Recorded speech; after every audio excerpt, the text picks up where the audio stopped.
Hello, everyone. So excited to get to talk to you today. And I am here to tell you how to get happy, get known, and most importantly, get paid. And what do I mean? You might be someone who is elite, but if no one knows about it, how are you going to capitalize on it? Okay, the first part, right? We need to focus on how we get happy. This is part of a procedure. In order to kind of maximize your potential financially, you really need to maximize yourself first. So, what do we need to do to get happy?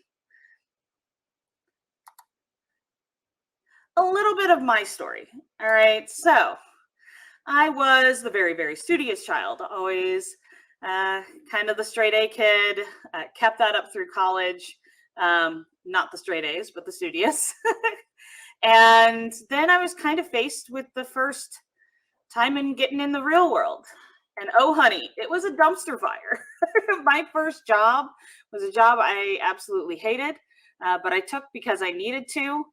And I really wasn't finding the kind of success that I was elsewhere. And that really prompted me when it kept coming up. What am I doing wrong? What's the real tea here? How do I take those skills that I have and turn them into kind of marketable items, things that actually present value? Maybe it wasn't just, I wasn't doing enough for the job or any of those kinds of things. Maybe it really was that that place wasn't where I was meant to be, or that was the work I wasn't meant to be doing. So once I kind of took all of that and made a lot of introspection, ultimately it gave me dollar bills, y'all. Being able to maximize my salary and make huge jumps in terms of what I was being paid for basically the same amount of effort, if not less. All right. So what do we need to do to kind of get happy? We need to have some personal care. And I'm not necessarily an expert on this. And I'm not going to spend a lot of time kind of going over that part in this talk, but I do recommend that you take a look at some of these here. And of course, the links are going to be in the slides, which are also downloadable and available. So why do we need to get happy? When we self-regulate well, we are better able to control the trajectory of our emotional lives and resulting actions based on our values and sense of purpose. That's pretty powerful. We need to self-regulate so that we can actually be successful and that we can fulfill those accomplishments that we set out for ourselves. And part of that is learning to say no. It's one of those things that I myself continually struggle with, especially if it's something I know that I'm capable of doing, if I just accommodate XYZ or move this around. And I've had to take a lot, even in this past 2 years, to learn to say no. Not every opportunity that comes by is the right opportunity, even though you might be capable of doing it. So you really need to think about where you put your efforts in and how you actually fulfill on that. And if you take on too many obligations, you're going to create undue stress. And stress kills. What do I mean by stress kills? You have to learn to say no because you have to love yourself enough to set boundaries. Your time and energy are precious. You are the one who gets to choose how you use it. You teach people how to treat you by deciding what you will and won't accept. Wow. So if you're being treated poorly and continue to be treated poorly, it's because you're allowing yourselves to be treated poorly. Not entirely on you, but it's part of it.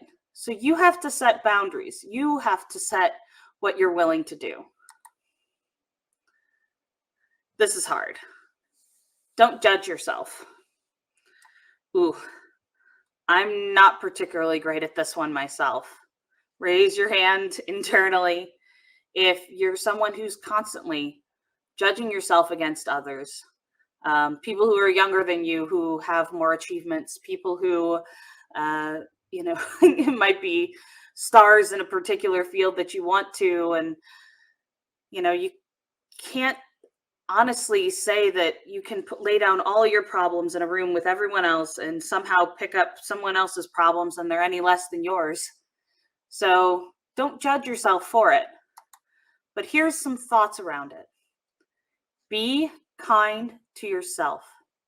Remember that when you abuse yourself, you will experience the anger, regret, and apathy of the bully, as well as the depression, anxiety, and insecurity of the victim. There is no winner when you are not kind to yourself. Self-abuse that you institute, you get both sides of the problem. You are your own bully. So you have to sometimes take a little moment to realize, why are you actually beating yourself down? Is there any reason behind it? Should you be doing it? What is the outcome around it? And regarding stress, what can stress actually do to you? Well, there's some things that it does specifically to your body.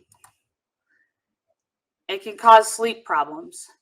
How many people have been stressed out about a deadline and ended up staying up till 2, 3, 4 a.m. or even pulled all-nighters for an arbitrary work deadline that really didn't end up mattering? Muscle fatigue. I can speak to this one personally. Staying up, kind of putting yourself through a lot, thought-wise, it ends up you tense your muscles and you don't necessarily realize it.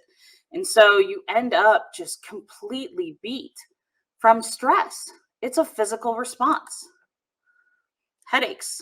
Wow, this is sounding like this is a very productive coworker, isn't it? You can't be just self-medicating to get through this. And ultimately, it can make you have even more stress in your personal relationships because it takes away sex and desire drives. Now, what does it actually do to your mind? Creates anxiety. Anxiety is hard enough, especially in the era of social media and the extra stress that can come with it. Wow, this is sounding like an amazing coworker, isn't it? A lack of focus. The anxiety and stress kind of build and it make it almost a barrier to actually doing what you want to do or need to do. Anger. That loss of focus, the anxiety, you're angry at yourself for doing this to yourself and putting this on yourself. And it just becomes this cycle. And if that cycle goes on long enough, it can end up in depression. All right, so now I need you to think about actually investing in yourself. You want to invest in quality tools of your trade. What do I mean? Okay, I type for a living, essentially. So what do? Let me pull this guy out. I get myself a fancy keyboard. I use a fancy keyboard. I find it super helpful. It makes me much more productive. But not only that, it's something that I'm using every day. Get yourself a nice monitor. Get yourself a nice mouse, or personalize your desk a little bit. Invest in a decent laptop, especially if you're doing your own work. There is a lot that you can do that can actually improve your quality of life just by investing in your environment and the tools that you use every day. Hobbies. Have a hobby. I mean, goodness gracious, we just got through 2020. We're still kind of rolling into it in 2021. But you need to invest in yourself by doing something that isn't work. I'll throw my example out here. I sometimes work on little IoT projects and electronics, as well as pinball and arcade machines. Those are some of my hobbies. And I've learned, especially in being a mother of a young child, that it's okay to take some time to essentially do nothing. You need that kind of meditation or mindless time to yourself just to kind of reset. And that's okay. Relationships. One of the best things that you can do is invest in your relationships. I mean, friends, I mean, family, I mean, your personal relationships in terms of romantically. Those things will always hold dividends, and they always end up supporting you in all of your other work and endeavors. So you do get that back. And finally, I say this to everyone because it's valuable no matter what your career is and where you are in your career. Learn soft skills and then keep learning them, keep refining them. I know that I can be someone who's fairly outspoken and can be a little overzealous, and I find myself apologizing for it. Learn. Continue to introspect. I apologize because I realized when I've overstepped something. And that's just part of my learning process. And I've actually taken seminars on how to work through various things and identify other people that I'm working with and where their best capabilities lie and how I can best support them. That has nothing to do with how good of a coder I am, but it does actually make a huge difference in how well our team works together or how productive everyone else is. Oh my gosh. This is me so many days where you're just internally screaming for help and hoping that somebody finds it and can identify what you actually need, but you're just putting on a face and getting through it. Everyone needs help. No one does this alone. You cannot be a lone wolf in your own life unless, I mean, you really got to move outside. We are social creatures and we're not capable of doing everything. You know, I have I have people that help me with everything from picking up my home to childcare to mental support to therapists, all those kinds of things. Everyone needs help. And as part of that, you need to go out and get help. What kind of help do you need? Think first about mentors who work in your field. They could be older, they could be younger, they could just be someone who's more experienced. Doesn't have to be directly in the exact line of work that you do, but the field that you work in. Because there's a lot of times where there's kind of implied rules that you might not know, or you might need to ask about, hey, is it normal for this to do this? And how do I handle this situation? Those people are extremely helpful. Mentors who align with your goals. And when I say that, I mean also your personal goals. If you are looking to find someone who, I'll throw an example from a few years ago. In my case, I was trying to find a mentor, another kind of woman technologist who had a kid. And what was involved with that? How did they prepare for that? How did they go about and continue on their career line while still having a child? That was a personal goal. But then I have mentors that align with my professional goals and where I want to be in, 10 years, 15 years. And then finally, what I would say is paid career coaches and seminars. There's nothing wrong, if not, I would say extremely encouraged, to go out and look for, kind of, I guess, executive coaches, personal life coaches, seminars that just help you in organizing your life, organizing what your goals are, realize what you actually want out of work and life, and have that be central to what you actually search for, instead of just taking opportunity because it sounds really good to someone else. Is it what's right for actually you? And lastly, here, I will say you need to start paying people for the services that you don't want to do. And what do I mean by that? Cleaning. I have a cleaning person who comes once a month, does the whole house. It gets all the things that I'm just not going to be able to do or don't necessarily have the time to do, or, frankly, sometimes don't really want to do. Sweeping baseboards is not something I'm good at. But also, just handy folks and people that, work on everything from plumbing to painting to everything else. You need to kind of invest in yourself and your environment. It's okay to pay someone else to do that if that's, something that aligns with you. And grocery shopping. I haven't done my kind of basics grocery shopping. Of course, I go to specialty stores. But, just bread, milk, eggs, all those kinds of things. And I would also strongly suggest that everyone do kind of tip these people who are doing that work, especially right now, appropriately, if not a little bit heavy handed. It is frontline work, especially at this time. And everyone needs therapy. I don't care who you are. I don't even necessarily have any kind of big mental problems or blocks, but you honestly just need to take an hour once a month to talk to someone about all the stuff that goes through your head. We all have our own things that we're dealing with, and there's nothing wrong with sharing that with someone.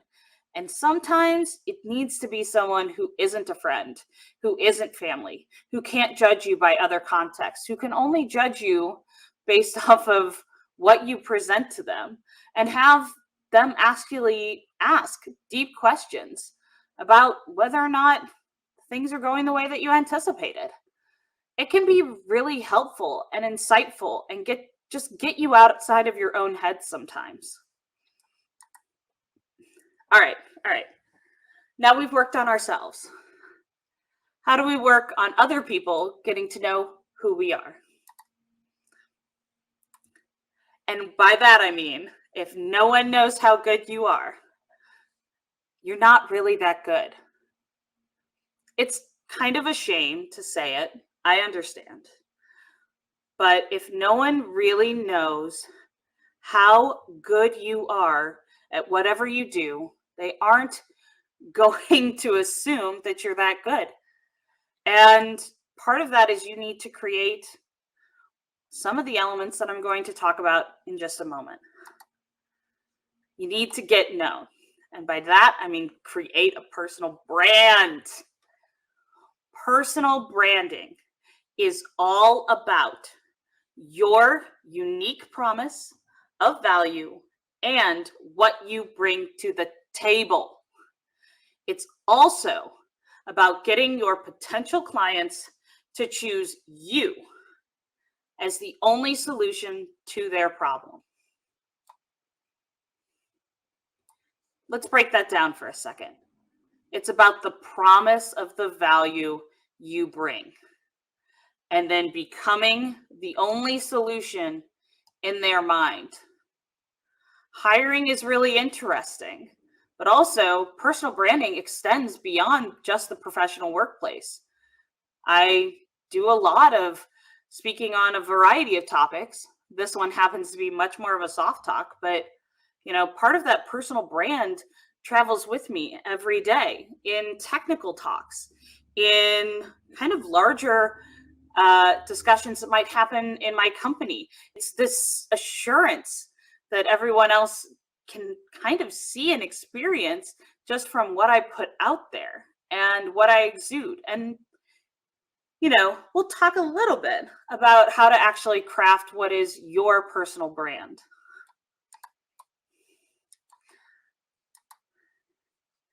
All right, so now we need to define what is your brand. I hate this line, but it actually makes sense. Introspect on your perspective. I know. It sounds like something that'll be on some corporate board header somewhere. But what I kind of mean by that is I want you to actually take the time and understand what is unique about the way that you see the world, about the way you see your work, about the way you see your workplace, your, you know, everything around you. What makes you uniquely different? And what is that personal voice that you have that no one else does? And so part of that is perhaps a little bit meditative, but I want you to write down 10 things that you see that not everyone sees, and use that as a jumping off point along with your values to think about defining your brand. And when I say defining your brand, I want you to define also your value beyond technical. Fantastic. You're a wonderful coder. You're a wonderful principal engineer. You're a wonderful designer. You're a wonderful XYZ. The things that make you wonderful are not your technical capabilities alone. The things that make you wonderful are how you work with others, your insight.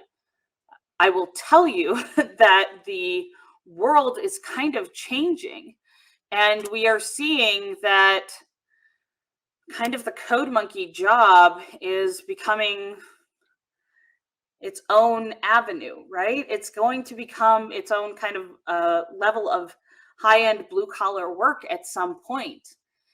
And what is going to make you extremely valuable in the workplace, not just monetarily, but also in the job satisfaction, because you're not just implementing, is those values beyond technical in terms of your insight and how you see things and how you work procedurally and how you interact with others. That's where your value is. So I want you to think about defining your value beyond simple technical lists of capabilities that you've built over the years. Your personal brand should always be your authentic person combined with best presentation. I try not to curse online. I do say those words in my personal life. Does me not cursing online mean that I'm not authentic to who I am? No, but I also think about what my actions are. I present no one new and no one different online than who I am in real life. And people can actually say that themselves. I'm sure you can tap shoulders on anybody who's met me and say, yep, she is the person that she plays online. And that's part of my personal brand and promise, because I'm not going to flip and turn into someone else when, the going gets going. And to that effect, I want you to think about highlighting what makes you in particular unique. All right, some obvious ones. I'm a female in tech. That's going to come with a certain kind of perspective on things. I've also been someone who's fairly deep technically. So, I've done everything from kernel code through Linux RAM disks and all the way up to making fancy animations with lots of math.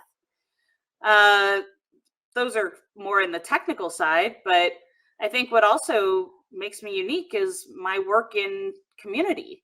And by community, I don't just mean the tech community. I mean working almost as a diversity advocate in tech, and that's part of my brand and part of the things that I think that need to be highlighted and perhaps a little bit unique. Social media. You kind of want to have something on social media. Doesn't have to be much. And this is, again, is kind of aligned with what your goals are. But what do I mean by that? a public presence. You should probably have a Twitter, a GitHub, a LinkedIn. And those three things, unless you have a secondary Twitter that you only use for personal stuff and it's not necessarily tied to your name, something that's not going to be instantly searchable by someone in HR, but Twitter, GitHub, LinkedIn. You should have those three. You need to keep on brand. Once you've defined what your actual brand is, you need to actually execute on that. And that can be, to a certain degree, not calling out other brands, competitors, being thoughtful and mindful about what you're saying online, what you're posting, especially on Twitter, because we can all go on rants for a little bit. But especially with GitHub and LinkedIn, GitHub in terms of just your code, maybe don't name things with an inappropriate name or, something particularly hacky that, shows, oh yeah, this is how you hack XYZ. And it has nothing to, and you are not a security professional, even though I fully support that kind of work. Maybe put it on a different GitHub account or something along those lines. And then also a LinkedIn that's kind of tied to those same personas. And think about these as public professional personas. My Facebook is personal. I don't post things publicly in general. But my Twitter is open and I keep it professional. Same thing with my GitHub and LinkedIn. And I keep on brand with those statements. And I don't spam. All right. I don't really want to hear about how many, things you entered and how many raffles and all this other stuff. Like, I don't want you to be basically just a retweet spam bot. And you also want to think consciously about how you create content and how much content you are creating.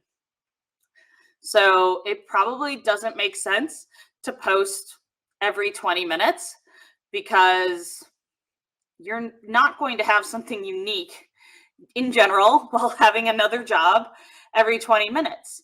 But if you are at an event and there is like a new speaker every 20 minutes, absolutely, that is part of experiencing the event and kind of posting around it.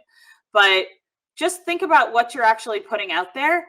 As much as I absolutely love pictures of cute kittens, unless you are a cute kitten account, maybe that shouldn't be what you're actually spamming out every 20 minutes, because I'm pretty sure most of those Twitter bots don't even hit it up that hard.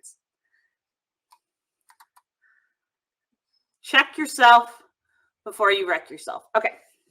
This one comes with a little story, which is I was in Berlin the year before, 2019. And I'm sitting in a group of people. Everyone's from a different country. And, there's an Irish guy and he just goes, "Oh, do you have magnums in the US?" And everyone starts dying. Some people have quizzical looks on their face because what a magnum means is potentially 3 or 4 different things, depending on the context. And this question was just out of the blue. What we later realized is, as much as I was kind of dying laughing at the time, is he was asking about Magnum ice cream. Who would have thought that? And part of this is just the understanding that you need to think about what you're writing and who you're writing about and how it can be read, especially by multiple people, different backgrounds. Really take kind of a compassionate look at what you're putting together and check yourself before you wreck yourself. Don't say something that you don't mean. And this actually aligns directly with work too. Somebody who can self-edit and kind of manage themselves appropriately is, a lot more hireable and a lot more eligible for promotion in many ways. Personal brand. You need to get a logo or an icon. And when I say that, I mean, like, do you have a website? Do you have a little custom icon in the top left? What do you have in terms? Your logo could actually just be a cartoonized version of a photo of yourself. Something that's instantly recognizable on like multiple Slacks that you might be on or multiple Discords. And like mine is pretty recognizable because I've had it a super, super long time. This was the first iteration, which was actually around 2010, I believe. And you can see exactly how it was put together with those oh so lovely lines of pixels.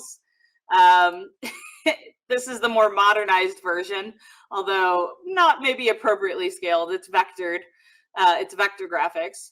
And kind of to prove that point, this is like an HTC Evo 3D, and I had put my old logo into the boot menu for it. So I've actually had this as my logo for a long time.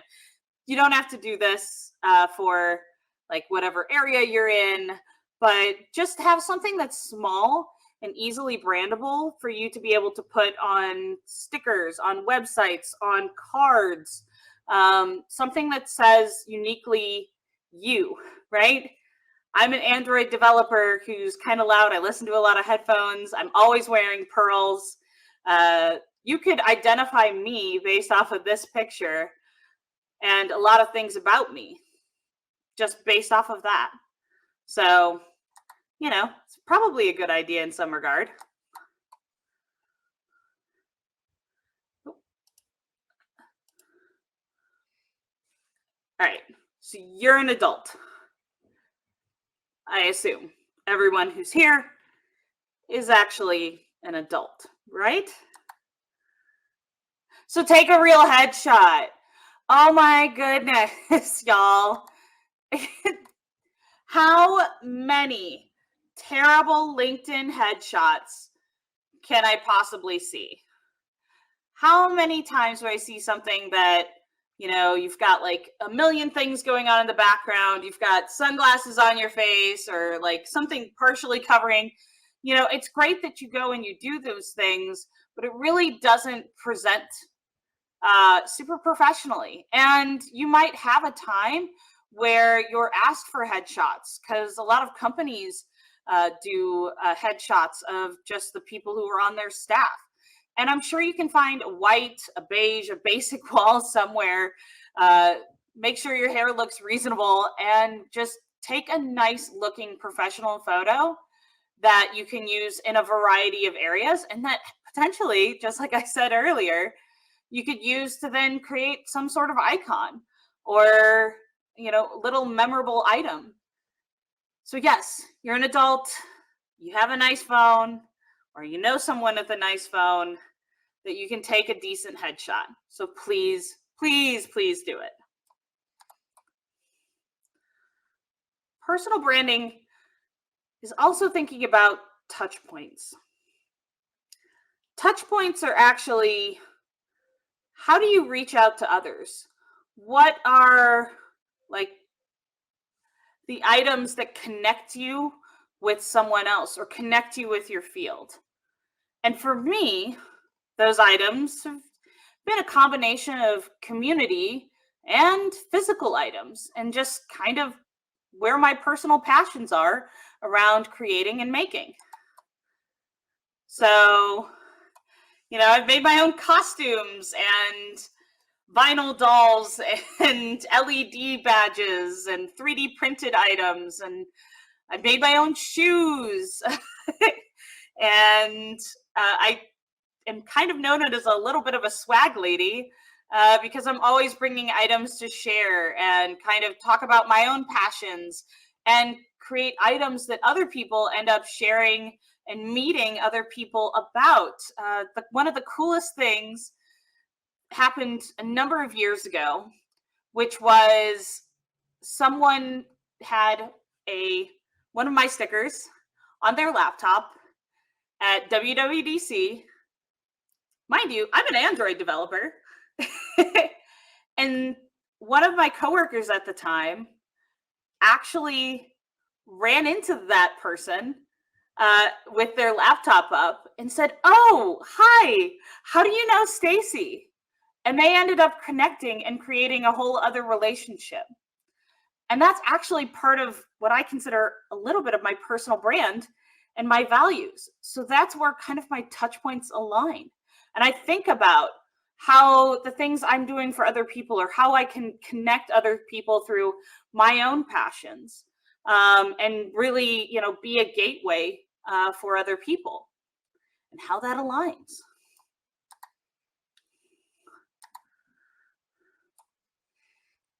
Publish everything. What? What is publish everything? As part of your personal brand, I want you to GitHub all your crap, even your mistakes. Every time that you experiment with something, put it up on your GitHub. What I mean by that is I'm not looking for whether or not you are always the best coder, because you're going to send me whatever code that you find is really good example of your work. But what I love seeing is when people just seem to be passionate about learning, passionate about what they're actually doing. And if you're somebody who doesn't put any code up, you don't have it, I'm going to ask for it. How many people want to do a myriad of take-home exams all the time? Or, like, quite honestly, if you don't have a GitHub, you might not even get to the point where somebody is like, okay, this person seems to know what they're doing. Let's give them the take-home and see if they really know what they're doing. That might just be part of the filter. I know it kind of sucks, but I see that this is actually something in the workplace that has become more and more of a thing, that if you don't have a GitHub or haven't published any articles or just done something, it's kind of like a barrier to entry. And you may not even go to the next step, or you may end up becoming, and this I have seen, you may end up getting slotted into a lower capability than what you actually are. Let's say you could actually be like a senior software engineer, but they see, what you show them, and maybe you don't have a huge number of years under your belt, but you're extremely capable, and they might just slot you down just based off of your resume and GitHub and published articles and kind of lack thereof. And they may not even consider you for some of the higher positions, just initially. So what's the harm in tossing up your experiments? We all have to be part of a continuous learning path. Why not? If nothing else, someone else might find it helpful, and that might open a door. And if you're wondering on where to start on that, your problems are everyone's problems. I can think of an example just from work I did last week where I struggled with something and I need to actually write a small article about it and how to make it work, and hopefully get it updated into the original library's documentation. Because guess what? Your problems are everyone's problems. And if you saw it once, can you imagine how many other people have seen it more? It's a great place to start, especially if you've already figured it out. More than anything, I'm looking for evidence that you care about what you do. I talked about that a bit in the beginning, but I really, really mean it. The more you publish, the more you have evidence that you care about what you do. And publishing, doing that extra work, doesn't necessarily mean that it's huge time or other commitments outside of work. A lot of times, these are things that you basically did at work, and just taking 30 minutes to say, hey, I found a solution to this, and this is what I did. If you have a different perspective on it, let me know. throw it in the comments, send me an email. You can find all kinds of new avenues just from that and open yourself up to new people. And in opening yourself up to new people, think about this. You are only as strong as your network. So be a part of the community. Getting out there. Go to a conference or a few. Now, this conference in particular, we're all pretty much at home. There's going to be some kind of live chat type things, but normally I would say go out to real conferences. And when you go out to a conference, don't be so hyper concerned about getting to every session that you marked on your calendar. The best things at conferences are the other people at conferences. That's where the value is. So go out and meet some people when we actually can. We've all got our vaccinations, but I want you to go to a conference or a few, big and small, local and far. Join a local GDG, meetup, events, things that you find on Eventbrite, especially in your area of expertise. I want you to think about communities and building your communities. And especially right now, when things are remote, this is a great opportunity to get to join other events that you maybe couldn't because they were on, Thursday nights, and that's when you had to go pick up the kids from so-and-so's house. So you just couldn't go to their Java meeting or Kubernetes meeting. These are really cool times for you to make those kind of connections. Contribute to open source or Stack Overflow or any kind of series of answers. We've all benefited from other people helping us with the solutions to their problems or posing a question that we then look at and maybe just do a straight copy paste, hush hush. I try not to do that, but it's an opportunity to get out there and get seen and get better by contributing to open source portals like Stack Overflow. The barrier to entry is not as high as it used to be. And the opportunity to get immediate feedback that you can then take and make yourself better in, anything from soft skills to hard skills is pretty amazing. And you can level up super, super quickly by doing that. And finally, I say, join a technical Slack/Discord in one or two areas related to what you do day to day. And this is part of creating that network. I am not the best Android developer I know in any area, but I know who is, who does this, or who does that. And I try to be really helpful with, I found a way to solve this. And, they come to me with hey, have you seen this happen before? Or maybe it's an immediate group where we can all help each other with like really nuanced issues, because libraries are made by people and people make mistakes, or things just, everything's evolving to the point that we're all 18 months from a dumpster fire anyway. So join a technical Slack group or Discord group where you can kind of get immediate feedback. You can join a community, even if it's fairly niche. All right, final section. We have worked on ourselves, so we've gotten happier, more content. We've worked on our personal brand, so now we have a message. We have a persona online that is in line with who we are. And how do we turn that around to actually get paid? That cash money.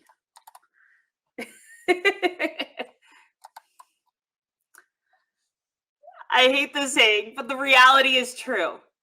You need to spend money to make money. And how do you do that? You got to get better at your job by knowing what you actually bring to the table. So first part of that is going to be introspection.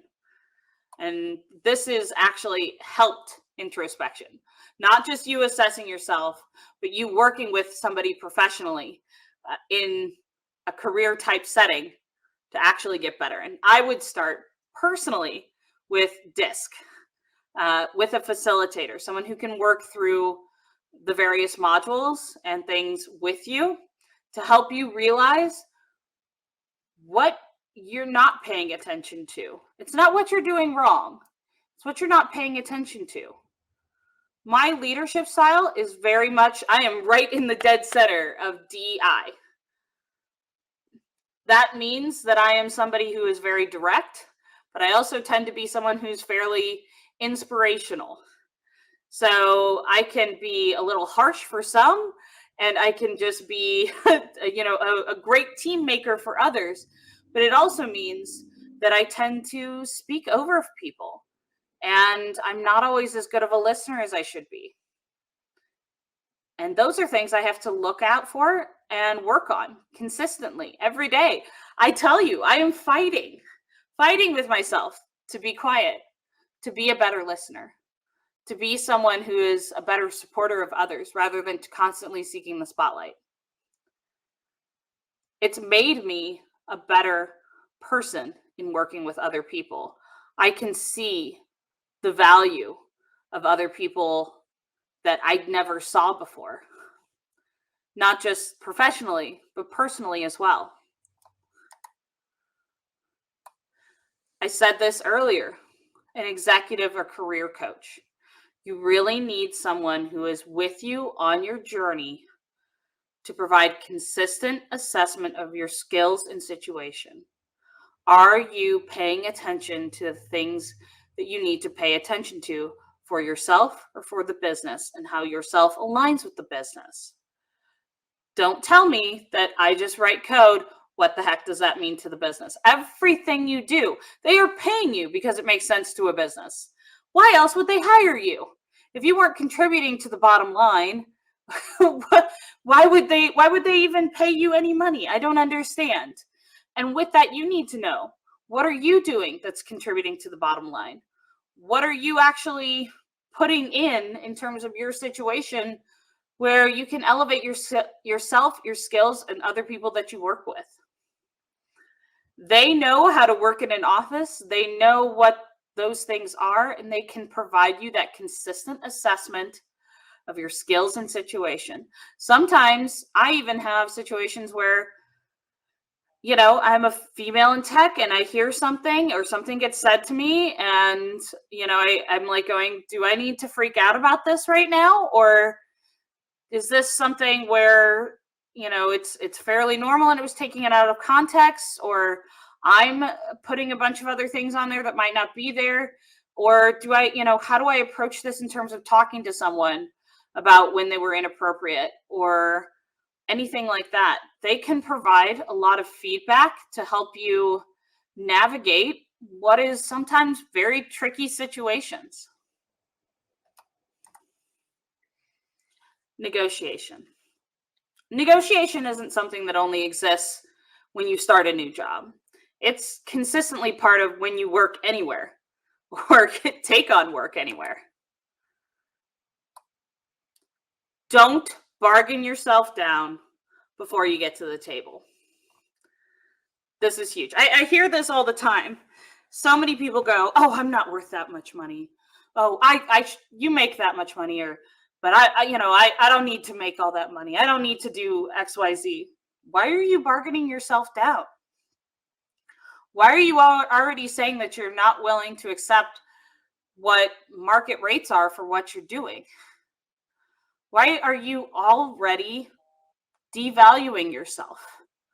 This is something that also comes up specifically for women a lot, because we're taught to be humble, demure, from the time that we're very, very young. But the IDE doesn't care how demure or how humble you are. Your metrics don't necessarily care about how humble or demure you are. So why are you bargaining yourself down before you even start talking about numbers? Why are you saying to yourself that I don't deserve a promotion when you know that you're already doing more than everyone else who's in that level?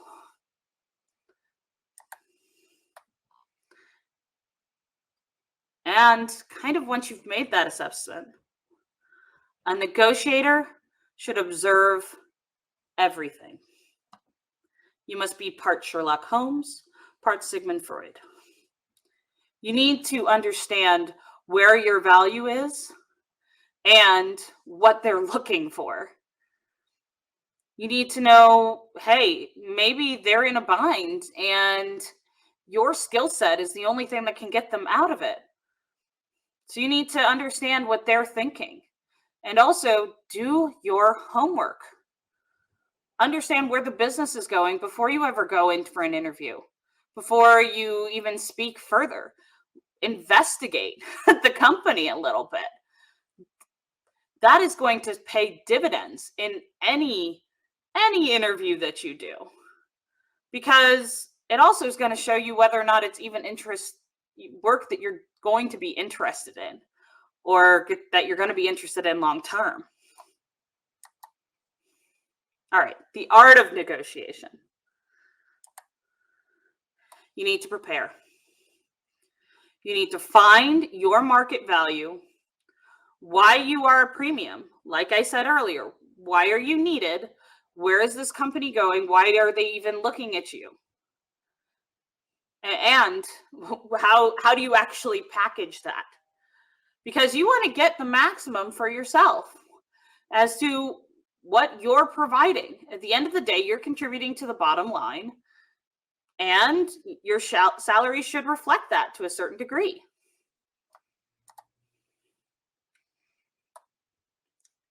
And also, I want you to think about getting a part of a negotiation program and perhaps eventually a negotiation coach.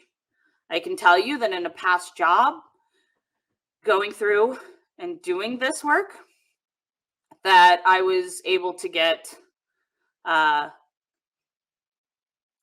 basically someone's entire yearly salary worth of difference between my initial offer and my final offer. It was tens of thousands of dollars a year. It was significant to the point that I never thought that I would see that kind of money until I was 10 years older than I am now. And part of that was I didn't realize, truthfully, what people were getting paid to do the work that I was doing in many areas. Granted, I was kind of going for a little bit of a more premium situation, but I didn't realize what the top X% of my field was making and how I fit into that field. And wow, what a difference. What a life difference that makes. Security, the ability to retire early, maybe not work as hard, maybe not work as long. And also opens you up to other possibilities in terms of places that you work for that treat you more and more human. This is the hard part. You've built yourself up. You've built your brand. People know you. Now you know what you're worth. And you know how to get it. So do you stay or do you leave? I can tell you it can be really hard sometimes once you've realized all of those things and you look around to, even if they try to correct it later, kind of the forgiveness to allow them to do so if you have been undervalued, or you can find that you're right in value. But oftentimes that's not necessarily the case. So you have to think to yourself, do you stay or do you leave? Do you know that you can do more, be more, get more, grow more? Sometimes it's not about money. Sometimes it's about growth opportunity. That's a very difficult question. one that I leave you to answer yourself. And with that, here are some more resources for everything from getting some psychological help to just understanding burnout, your personality, other things about yourself, and how you can actually go ahead and get some of these coaching resources. But here's my information, and I look forward to hearing from many of you and any of your feedback. Thank you very much today. Have a lovely one.